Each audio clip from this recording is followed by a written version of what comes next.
Saludos, gracia y paz para todos ustedes que me escuchan. Hoy traemos una introducción espectacular, que será el inicio de una secuencia de capítulos, de un libro escrito por el autor, teólogo e investigador, Alexander Gell. Imaginemos, por un momento, que la historia más antigua de la humanidad no es esa típica epopeya romántica sobre un ángel de luz. Claro, la historia clásica que todos tenemos en mente. Exacto, esa misma. Pues imaginemos que en lugar de eso nos encontramos ante un manual de código informático, pero muy, muy estricto. O sea, un enfoque completamente frío y técnico. Eso es. Y que ese ser, al que comúnmente llamamos el mal, es de hecho, literal y biológicamente, un reptil. Un reptil literal, madre mía. Sí, un reptil programado, fíjate bien, como un virus de control de calidad dentro de un entorno de pruebas cerrado. Es un planteamiento que desde luego te vuela la cabeza. Totalmente. Pues hoy vamos a demoler una fábula milenaria. Tenemos por delante una inversión analítica verdaderamente brutal. Y vamos a actuar como lo que somos, investigadores forenses de textos antiguos. Para traer la verdad bíblica desde sus orígenes más crudos, ¿no? Exactamente, traer esa verdad literal, sin filtros. Y para esta investigación, el mapa que tenemos sobre la mesa es una obra monumental del autor Alexander Gell. Un autor que no se anda con rodeos, desde luego. Ninguno. El libro se titula, y cito textualmente, «Creemos en la existencia del dragón, la serpiente antigua llamado Diablo y Satanás». Es un título directo al hueso, sin metáforas de por medio. Directísimo. Pero, a ver, necesito que nos detengamos un segundo aquí porque el nivel de asombro que tengo es irreal. Ya sé por dónde vas. Es que absolutamente todo este torrente de información densa, compleja y revolucionaria que vamos a desgranar hoy pertenece pura y exclusivamente a la introducción del libro. Es una barbaridad.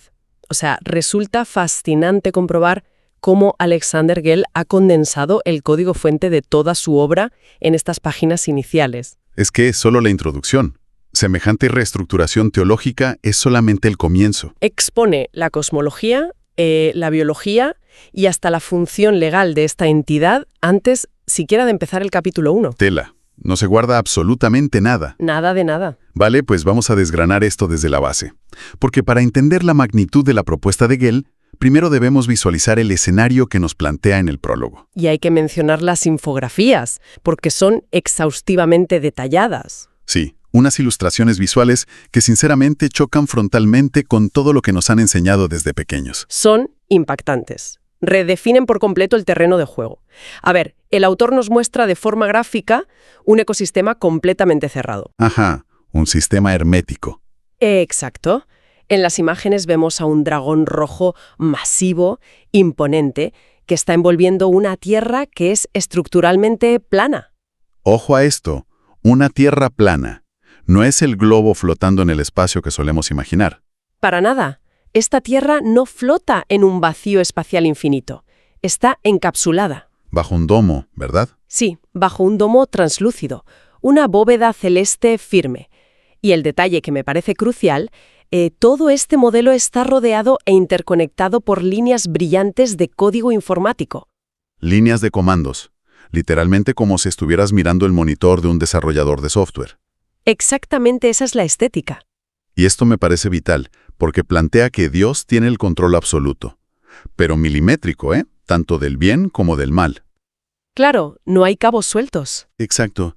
Este mundo no es, digamos, un campo de batalla descontrolado donde dos fuerzas iguales, el bien y el mal, luchan por el dominio. Como en el dualismo clásico. Eso es. Genji lo describe más bien como un sandbox, o sea, un entorno de prueba diseñado específicamente como una versión beta. Y si analizamos esa analogía, una versión beta es siempre una fase de prueba finita. Tiene un principio y un fin. Claro, no es para siempre.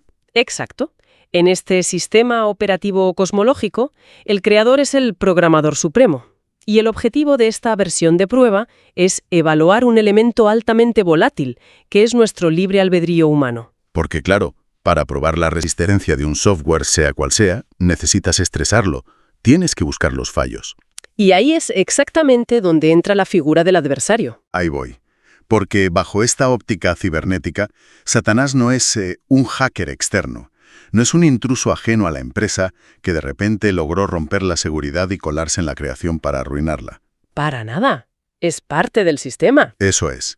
Es más bien como un virus informático malicioso, pero introducido a propósito por el propio programador. O para humanizarlo un poco más, podríamos verlo como un empleado forzoso del Departamento de Control de Calidad. Me encanta esa definición.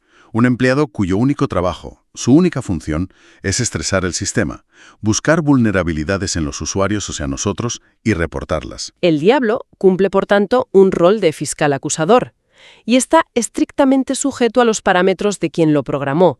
No tiene libre albedrío real para salirse de su código. Pero claro, si la arquitectura real de nuestra realidad es este programa de prueba, y este ser es simplemente una herramienta restrictiva, surge un conflicto enorme con la tradición. Un conflicto gigantesco, claro. Porque ¿de dónde salió entonces toda esa novela romántica del querubín hermoso? Ya sabes, ese llamado Lucifer que dirigía coros celestiales y que supuestamente cayó por orgullo. Pues de ahí viene el engaño. Porque esa es la historia que el 99% de la gente da por sentada hoy en día. Totalmente. Y aquí es donde la obra de Alexander Hell entra en un terreno de denuncia sumamente vehemente. Muy fuerte, sí. El autor desenmascara lo que él cataloga y denomina como el SIA. El SIA.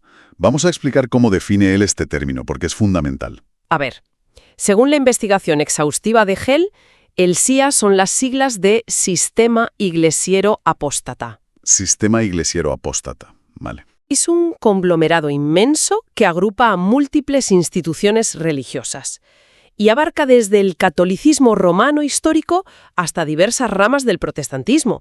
O sea, un consenso generalizado, digamos. Exacto.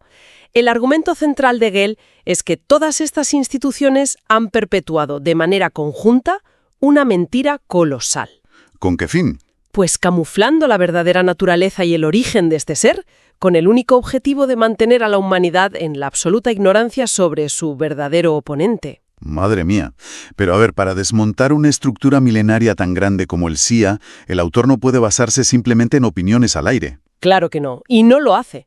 Y aquí es donde me parece que la evidencia lingüística forense que presenta Hell es, demoledora. Nos lleva directamente a los textos originales. Al griego y al hebreo puros. Exacto. Tomemos un ejemplo concreto que él cita.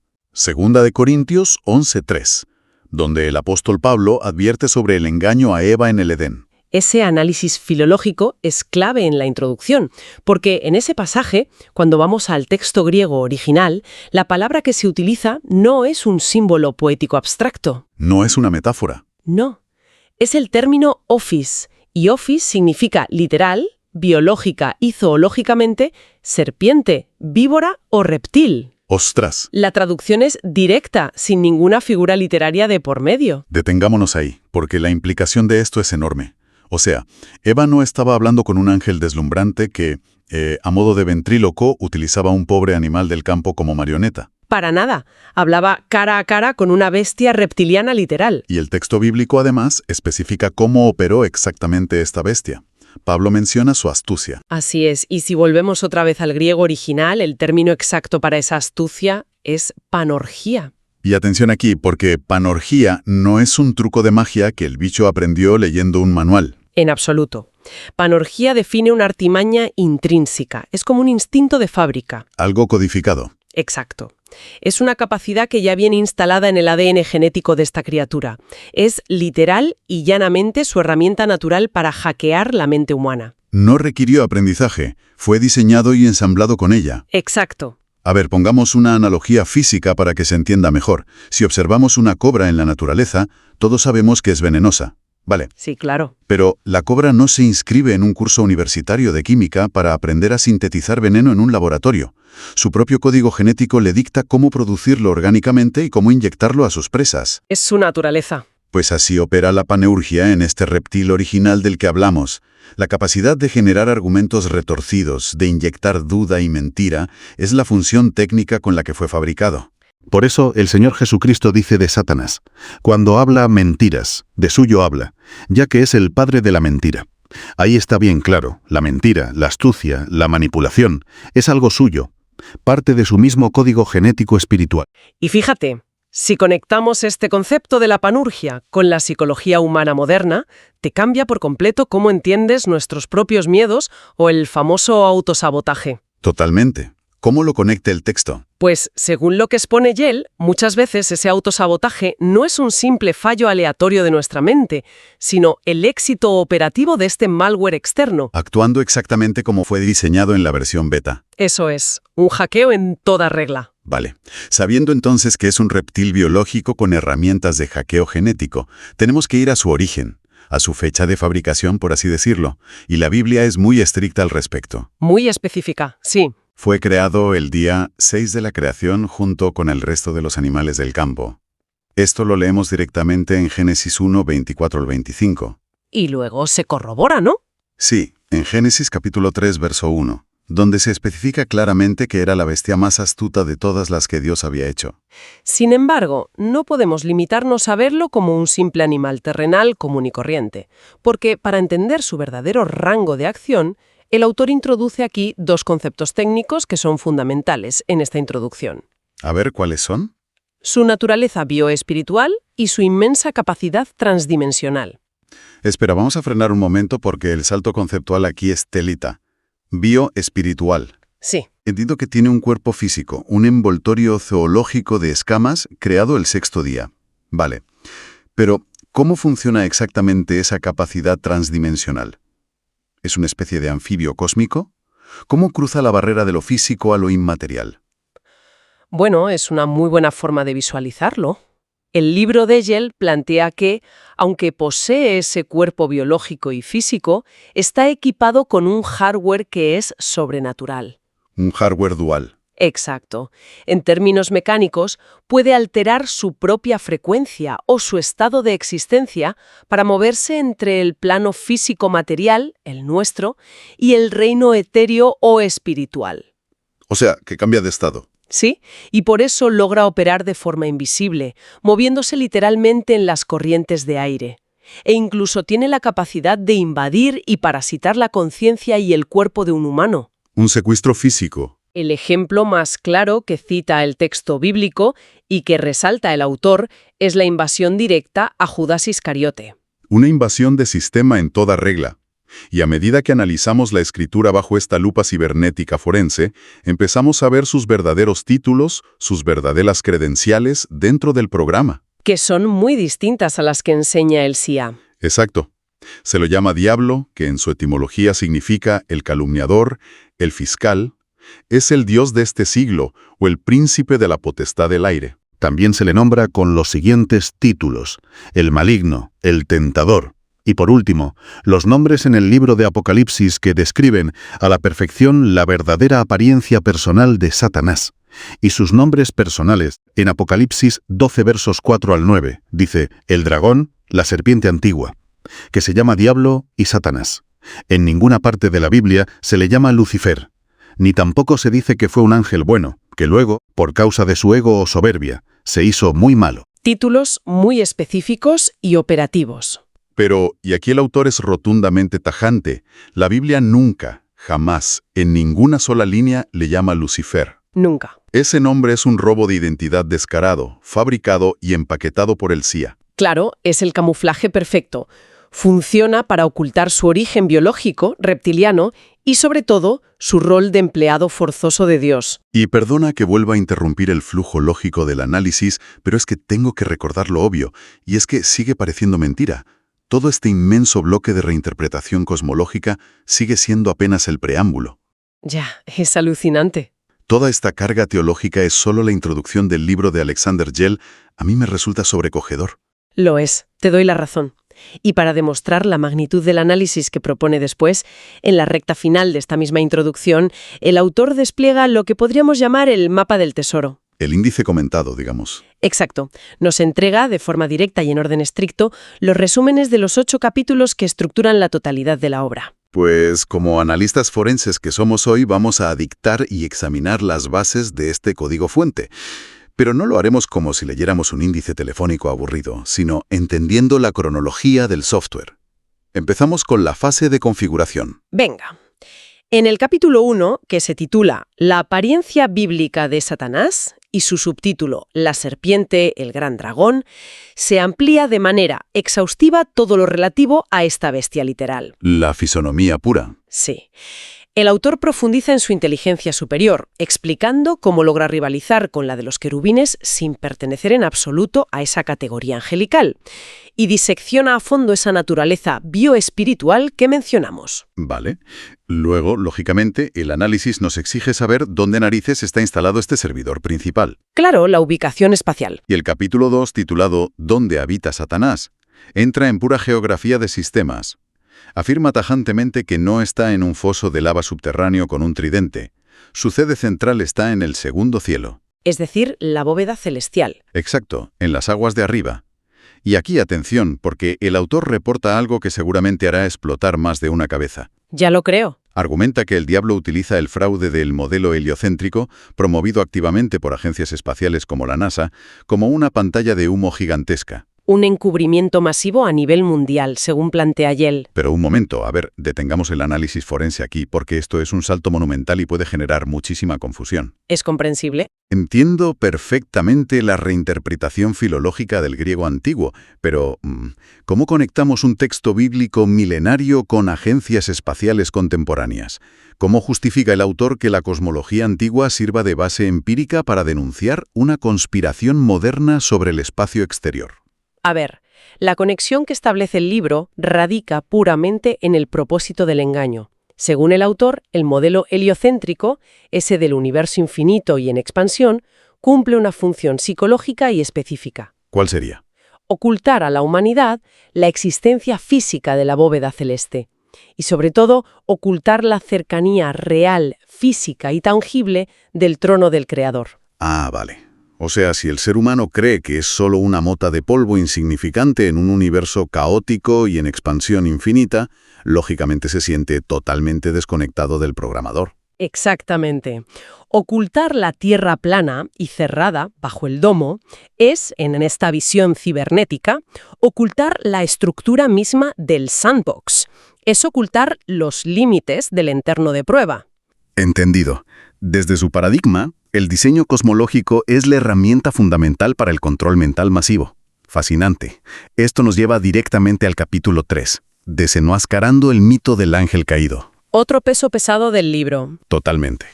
Aquí se realiza una autopsia forense y directa de textos clave como Isaías 14 y Ezequiel 28. Los textos que siempre usa el CIA. Esos mismos. Y la conclusión de Yell es fulminante. Demuestra que esos pasajes son lamentos fúnebres dirigidos exclusiva y literalmente a reyes humanos mortales y soberbios, específicamente el rey de Babilonia y el príncipe de Tiro. 0 revueltas de ángeles en el cielo. 0. Es puro camuflaje del dragón disfrazándose, como dice el texto, de ángel de luz. Y pasando ya a la operatividad del programa en sí, tenemos el capítulo 4 que se titula Creación y propósito. Donde se define su función. Así es, confirma de nuevo su origen en el 6º día, naciendo ya con ese código malicioso preinstalado de fábrica. Y define su función exacta y legal, ser la vara de disciplina de Dios. Un empleado. Un empleado totalmente forzoso, sin autonomía real y, lo más importante, sin ninguna promesa o perspectiva de vida eterna. Vale, pero si es un empleado sin futuro, ¿de dónde saca todos sus subordinados? Porque no opera solo. Y ahí entra el capítulo 5, emanación del malware.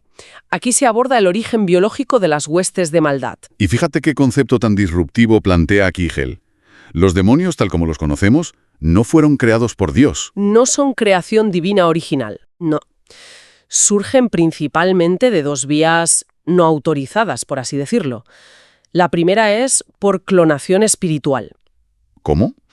Sí, una especie de partenogénesis biológico-espiritual que emana de la propia serpiente.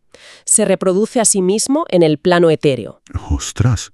Eso es increíble. Sí, ahí en Apocalipsis 16, verso 13, se dice que de la boca del dragón surgen, o emanan, espíritus inmundos.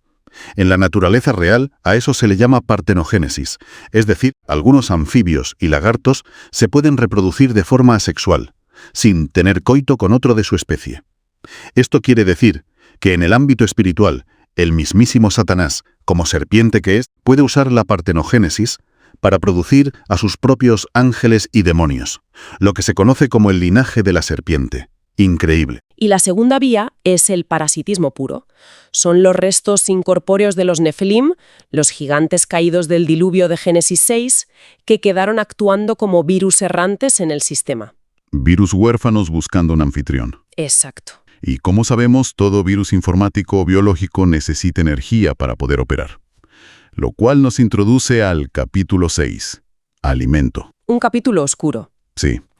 El autor postula que estas entidades, los demonios y el dragón, practican un vampirismo energético literal sobre la humanidad. Pero a ver, para que quede claro en nuestro análisis, ¿cuál es el mecanismo técnico y exacto de ese vampirismo? ¿Cómo transfieres una emoción humana a un ente bioespiritual invisible? Pues precisamente mediante la frecuencia de la transdimensionalidad que explicaste antes. Ah, vale. Estas entidades se nutren de las energías densas y negativas generadas en nuestro entorno físico. El combustible principal de su maquinaria es el miedo constante, el pecado y la angustia masiva. Y el autor va más allá con ejemplos contemporáneos, ¿no? Sí. Incluye agendas modernas, como las de abortos masivos y los sacrificios históricos, catalogándolos como enormes generadores industriales de esta energía densa. Y a cambio de este combustible humano, estas entidades otorgan poder terrenal, poder político o económico a quienes pactan con ellos en las altas esferas. Aunque siempre es un poder temporal, claro. Siempre. Es un simple intercambio de recursos dentro del código del sistema. Pero ahora, todo programa de prueba, por muy extenso que sea, es finito y tiene que terminar. Lógico. Y ahí llegamos al capítulo 7. La destrucción final. Este capítulo detalla cronológicamente el borrado definitivo del sistema infectado. El fin de la beta. Eso es. Comienza con la expulsión física a la Tierra mediante la guerra con el arcángel Miguel, instaurando su reinado temporal de 42 meses. La famosa Gran Tribulación. Sí. Luego, el dragón es puesto en cuarentena estricta, en una prisión que dura 1000 años. Y finalmente es arrojado al temido Lago de Fuego. Pero, y aquí hay que poner el foco en la definición técnica que hace el autor, ¿eh? El Lago de Fuego es, literalmente, la papelera de reciclaje del creador. Me fascina esa analogía. Es que allí ocurre la aniquilación biológica y espiritual completa del virus, el borrado absoluto y definitivo del disco duro. Por lo tanto, no existe un tormento consciente y eterno para él. No, es aniquilación, un final totalmente lógico para un malware que ya se ha quedado obsoleto. Además, en ese juicio final, también serán destruidos todos los seres humanos impíos y malos, todos aquellos que no lograron pasar las pruebas de la versión beta. También los demonios serán destruidos, incluso los ángeles que están presos en el Tártaros serán destruidos. Todos los virus maliciosos serán borrados en esa papelera de reciclaje cósmico, sin quedar ni rastro de ellos. Nada de tormentos eternos en un supuesto infierno, eso no es nada bíblico. La muerte segunda en el lago de fuego es la extinción eterna de la vida, la no existencia. Y este borrado da paso triunfal al capítulo 8, el soberano absoluto. El clímax del plan divino. La versión beta actual, llena de fallos y de estrés, es desmantelada por completo y reemplazada. El Padre Celestial implementa por fin el hardware eterno. La versión definitiva y sin errores. Exactamente. Una nueva tierra, nuevamente plana, pero inquebrantable y purificada, sobre la cual descenderá físicamente la majestad de la Jerusalén celestial. Y el libro de Yeyel describe esta nueva Jerusalén de forma literal, como una megaestructura arquitectónica piramidal de 2000 kilómetros de altura y anchura. Otra bofetada a las imágenes de nubes etéreas con angelitos tocando arpas. Totalmente. Hablamos de una urbe física, monumental y tangible que alumbrará por toda la eternidad. Y al observar todo este mapa arquitectónico que hemos dictado, surge una reflexión ineludible en este estudio. Cuéntame. Si la cronología biológica del dragón, su función estricta de control de calidad y su borrado final están tan meticulosa y claramente expuestos en los textos originales, queda en total evidencia el inmenso poder del engaño sistemático del SIA que ha cegado a las sociedades durante siglos. Es una ceguera autoimpuesta casi. Y repito, por enésima y última vez, con una mezcla de agotamiento intelectual y asombro absoluto, ¿eh? Dilo. Todo este gigantesco despliegue teológico, cibernético y forense es solamente la introducción. Es que cuesta creerlo. No hemos leído ni una sola página del cuerpo de desarrollo del libro. Es una inmensidad verdaderamente sobrecogedora, de verdad. Pero al procesar la enorme densidad de toda esta información que hemos expuesto, el consejo fundamental y práctico para el creyente de hoy es mantener una fe inquebrantable y sobre todo lúcida. Consciente de las reglas del juego. Exacto. Este texto introductorio subraya que el Padre Celestial tiene el absoluto, total y milimétrico control de toda la creación. Él gobierna cada minúsculo aspecto de este ecosistema cerrado. Controla las fuerzas del bien y también controla el código asignado al mal. Así es. Nada, absolutamente nada escapa de su voluntad ni de sus poderosas manos. Y esa comprensión profunda de la soberanía absoluta de Dios lo cambia todo, francamente. Destruye el pánico de raíz. Y por mandato estricto de nuestro análisis forense de hoy, debemos anclarnos y cerrar con las propias palabras del autor. Así debe ser. Debemos recordar y tener muy presente día a día que Satanás, sus ángeles oscuros y sus demonios se alimentan del miedo y de pecados recurrentes. No alimentes a la serpiente. Recuerden que Satanás está condenado a muerte. Mejor obedecer a Dios, quien nos puede recompensar con vida eterna si pasamos las pruebas. Así viviremos en la tierra nueva, con cielo nuevo, eternamente en esa gran ciudad que baja del cielo. Una declaración contundente que desactiva por completo ese vampirismo energético del que hablábamos. Y siguiendo la formalidad metodológica de este exhaustivo estudio, debemos compartir el cierre oficial proyectado para hoy. En breve continuaremos con los capítulos 1 y 2 de este interesantísimo libro, así que deben estar atentos. Ya verán ustedes qué maravilla de información. Gracia y paz para todos ustedes. Y así concluye verdaderamente la lectura de la introducción. Pero antes de finalizar nuestro análisis por hoy, quiero que nos quedemos todos procesando una última idea. A ver. Si internalizamos realmente el concepto central que hemos desgranado hoy, que nuestro mundo no es un caos abandonado donde el mal campa a sus anchas, sino una versión beta finita y altamente controlada. Y que cada obstáculo, cada crisis de pánico y cada tentación que sufrimos es, en su esencia más pura, un simple segmento de código diseñado para evaluar nuestro libre albedrío, ejecutado por un empleado que ya tiene fecha de caducidad asegurada. ¿Cómo debería cambiar eso la forma en la que nos enfrentamos a nuestros peores miedos desde mañana mismo por la mañana? Pensemos en ello profundamente.